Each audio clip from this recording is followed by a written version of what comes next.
वर्धा जिल्ह्यातील वडगाव पांडे घाटातून बेकायदेशीर आणि अवैध वाळू उपसासाठी फायबर बोट आणि पोकलँडचा सर्रास वापर।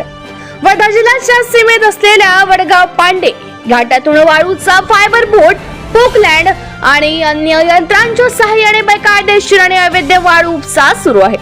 शासकीय नियमानुसार वाळू घाटातून मनुष्यबळाद्वारेच वाळू उपसा करता येतो, पण वडगाव पांडे घाटात फायबर बोट आणि पोकलँडच्या सहाय्याने वाळू उपसा होते आहे।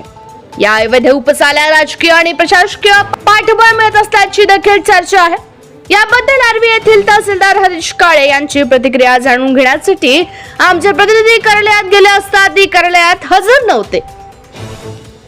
नायब तहसीलदार साऊ आऊलवार यांना बाईट देण्याची विनंती केली असता त्यांनी स्पष्ट शब्दात नकार दिला, पण साहेबांनी म्हणजेच तहसीलदार यांनी कार्यवाहीसाठी टीम पाठवित असल्याचे तहसीलदार यांच्याशी मोबाईलवर झालेल्या बोलण्यानंतर सांगितल्याचे त्यांनी सांगितले। त्यामुळे तहसीलदार काळे या अवैध उत्खननावर काय कार्यवाही करतात हे पाहणे औत्सुक्याचे ठरणार आहे। Sanjay Pande, NP9 news bureau report, Wardha. आपण सध्या आहोत अमरावती जिल्ह्यातील नायगाव येथे। आपण माझ्या मागे बघू शकता की इथून जी नदी वाहती आहे तिला वर्धा नदी असे नाव आहे आणि त्या बाजूला वडगाव पांडे घाट आहे आणि वडगाव पांडे घाटात तुम्ही बघू शकता की फायबर बोट, JCB आणि पोकलँडने रेतीचा अवैध उपसा सुरू आहे।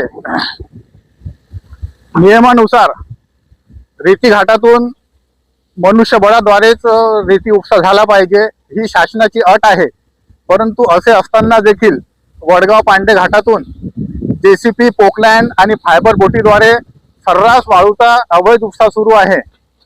बघा, आपण बघू शकता की इकडे एक फायबर बोट सुरू आहे, तिकडे एक पोकलँड सुरू आहे, त्यानंतर उजव्या बाजूला आणखी फायबर बोट आणि पोकलँड आहे आणि तिकडे ट्रकच्या रांगा लागलेल्या आहेत।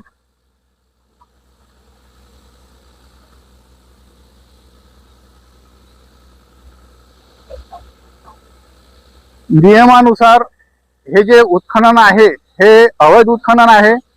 आता आपण यानंतर याबद्दल प्रशासनाला याबद्दल विचारणा करू।